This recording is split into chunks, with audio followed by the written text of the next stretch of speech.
V K Sanoj നമ്മോടൊപ്പം telephone ലൈനിൽ ചേരുന്നുണ്ട്. ശ്രീ വി കെ സനോജ്, മന്ത്രിയുടെ പ്രതികരണം അങ്ങ് കേട്ട് കാണുമോ എന്നറിയില്ല. അദ്ദേഹം പറയുന്നത് പൊതിച്ചോറ് വിതരണം എന്ത് വില കൊടുത്തും തടയുമെന്നുള്ളതാണ്. അത് ആശുപത്രിക്ക് പുറത്ത് ചെയ്തോട്ടെ, ആശുപത്രി വളപ്പിൽ കയറാൻ ആരെയും അനുവദിക്കില്ല എന്നുള്ളതാണ്. എന്താണ് നിങ്ങളുടെ പ്രതികരണം? ഇതിനോടുള്ള നിലപാട് എന്താണ്? ഞാൻ നിങ്ങളെ മന്ത്രിയുടെ ഇന്നത്തെ പ്രതികരണം ശ്രദ്ധയിൽപ്പെട്ടിട്ടില്ല. നിങ്ങൾ പറഞ്ഞപ്പോഴാണ് മനസ്സിലാക്കുന്നത്. കഴിഞ്ഞ കുറച്ച് ദിവസമായിട്ട് പൊതിച്ചോറിനെതിരായിട്ട് വലിയ ക്യാമ്പയിൻ അവർ നടത്തിക്കൊണ്ടിരിക്കുകയാണ്. പ്രത്യേകിച്ച് കോൺഗ്രസ് നേതാക്കന്മാർ, ജി സുധാകരനെ പോലെയുള്ള MLA-മാരൊക്കെ ഇതിനെതിരായി വന്നിട്ടുണ്ട്. ഞങ്ങളൊരു കാര്യം നേരത്തെ പറഞ്ഞിട്ടുണ്ട്. അത് സന്നദ്ധ പ്രവർത്തനം, സേവന പ്രവർത്തനം നടത്താൻ ആരുടെയെങ്കിലും അങ്ങനെ പെർമിഷൻ ആവശ്യമില്ല. ഇപ്പൊ ലോകത്തിന്റെ എല്ലാ ഭാഗത്തും പലതരത്തിലുള്ള സന്നദ്ധ സേവന പ്രവർത്തനങ്ങൾ നടക്കുന്നുണ്ട്.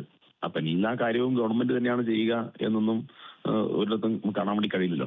ഗവൺമെന്റ് ചെയ്യാത്ത കാര്യങ്ങളാണ് നമ്മൾ ചെയ്യുന്നത്. ഇപ്പൊ സർക്കാർ കേരളത്തിൽ ഒരു ആശുപത്രിയിലും കമ്മ്യൂണിറ്റി കിച്ചണൊന്നും ഏർപ്പാടാക്കിയിട്ടില്ല. കമ്മ്യൂണിറ്റി കിച്ചണൊക്കെ ഏർപ്പാടാക്കി എല്ലാവർക്കും ഭക്ഷണം കിട്ടുന്ന സാഹചര്യം ഉണ്ടായാൽ DYFI സ്വാഭാവികമായിട്ടും ആ കാര്യം ആലോചിക്കേണ്ടി വരില്ല. ഇന്നിപ്പോ കേരളത്തിൽ ഒരു 40-45,000 പൊതിച്ചോറ് ദിവസം ശേഖരിച്ച് കഴിഞ്ഞ 10 വർഷമായി തുടർച്ചയായി കൊടുത്തുകൊണ്ടിരിക്കുകയല്ലേ. അപ്പൊ അതിന്റെ ഭാഗമായിട്ട് എന്തെങ്കിലും ക്രമസമാധാന പ്രശ്നം ഏതെങ്കിലും ആശുപത്രിയിൽ റിപ്പോർട്ട് ചെയ്തിട്ടുണ്ടോ? എന്തെങ്കിലും പരാതികൾ ഇതിനകം ഉണ്ടായിട്ടുണ്ടോ? എന്ത് സാഹചര്യത്തിലാണ് മന്ത്രി ഇങ്ങനൊരു പ്രസ്താവന നടത്തിയത്? അത് മന്ത്രി അത് വ്യക്തമാക്കണം. ആർക്കാണ് അവിടെ ബുദ്ധിമുട്ടെന്ന്. അപ്പോ കൃത്യമായ രാഷ്ട്രീയ പ്രേരിതമായിട്ടുള്ള ഒരു ആരോപണവും അതുമായി ബന്ധപ്പെട്ട വിവാദവുമാണ് ഉണ്ടാക്കാൻ ശ്രമിക്കുന്നത്. ഇത് ഒരിക്കലും കേരളത്തിന് ഭൂഷണമായ കാര്യമല്ല. അങ്ങേയറ്റം അപക്വമാണ്.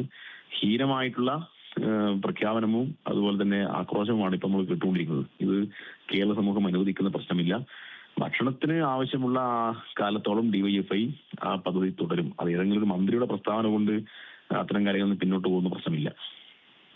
പഴയ സർക്കാരിൻ്റെ എല്ലാ കാര്യങ്ങളും എതിർക്കുക, അല്ലെങ്കിൽ അതുമായി ബന്ധപ്പെട്ട സംഘടനകളുടെ, പഴയ സർക്കാരിൻ്റെ കാലത്തെ അതുമായി ബന്ധപ്പെട്ട എല്ലാ സംഘടനകളുടെയും എല്ലാ കാര്യങ്ങളും എതിർക്കുക, ചിലതിനെതിരെ നിയമ നടപടിയിലേക്ക് പോവുക, ചിലതിനെതിരെ SIT അന്വേഷണം കൊണ്ടുവരിക, അങ്ങനെയൊക്കെയാണല്ലോ നിലവിൽ ഒരു ട്രെൻഡായി പുതിയ സർക്കാർ അതിനെ കാണുകയും അതുമായി ബന്ധപ്പെട്ട് പ്രവർത്തിച്ചു പോരുകയും ചെയ്യുന്നത്. അതേ ഗണത്തിൽ തന്നെ പൊതിച്ചോറിനെ കൂടെ ഉൾപ്പെടുത്തുകയും അതിലൊരു രാഷ്ട്രീയം കാണുകയും ചെയ്യുന്നു എന്ന് തന്നെ വേണമെങ്കിൽ നമുക്ക് പറയാമല്ലോ. എല്ലാവർക്കും വൈദ്യുതി ലഭ്യമാക്കാൻ ആവശ്യമായിട്ടുള്ള ഇടപെടലാണ് നടത്തുന്നത്. ഇവിടെ മുടങ്ങിപ്പോയിക്കൊണ്ടിരിക്കുന്ന പല കാര്യങ്ങളുമുണ്ട്. പെൻഷൻ മുടങ്ങിയിരിക്കുകയാണ്.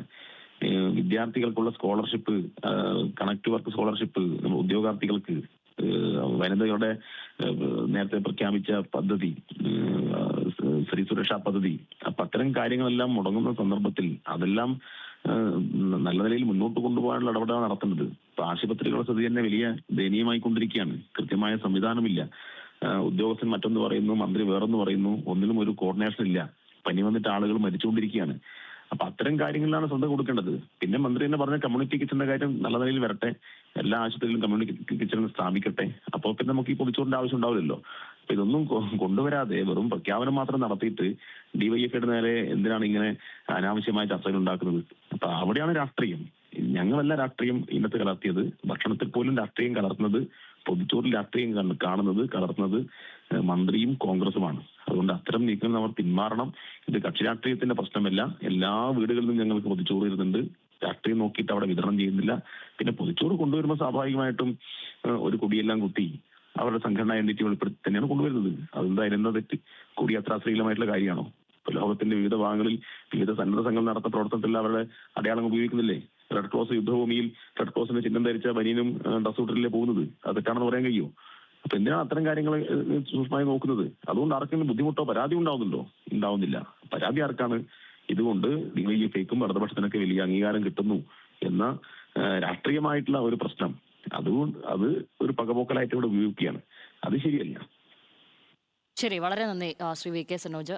DYFI സംസ്ഥാന സെക്രട്ടറിയും MLA-യുമാണ് അദ്ദേഹമാണ് ഈ ഘട്ടത്തിൽ നമ്മളോട് പ്രതികരിച്ചത്. അദ്ദേഹം പറഞ്ഞതിൽ ഏറ്റവും പ്രധാനപ്പെട്ട ഒരു കാര്യം, ഇതുകൊണ്ട് ആർക്കാണ് ഒരു ബുദ്ധിമുട്ട് ഇത്രയും നാളുകളായി ഉണ്ടായിരിക്കുന്നത്? ഇതുകൊണ്ട് ഇടതുപക്ഷത്തിനും അതുമായി ബന്ധപ്പെട്ട സംഘടനകൾക്കും വലിയ അംഗീകാരം ലഭിക്കുന്നു എന്ന് തോന്നുമ്പോൾ ഉള്ള ഒരു രാഷ്ട്രീയ പകപോക്കൽ തന്നെയാണ് അത് തോന്നുന്നത്. ഈ കോൺഗ്രസിനും നിലവിലുള്ള ഈ മന്ത്രിസഭയ്ക്കും അതിലെ ആരോഗ്യമന്ത്രിക്കുമാണ് എന്ന് തന്നെയാണ് പറയുന്നത്. അപ്പോൾ കമ്മ്യൂണിറ്റി കിച്ചൺ എന്നുള്ള ഒരു പ്രഖ്യാപനത്തിനപ്പുറം അത് യാഥാർത്ഥ്യമാക്കട്ടെ. അങ്ങനെയെങ്കിൽ ഭക്ഷണമുണ്ടെങ്കിൽ പിന്നെ DYFI ഇതിന് മുതിരണ്ടല്ലോ എന്നുകൂടി അദ്ദേഹം പറയുന്നുണ്ട്.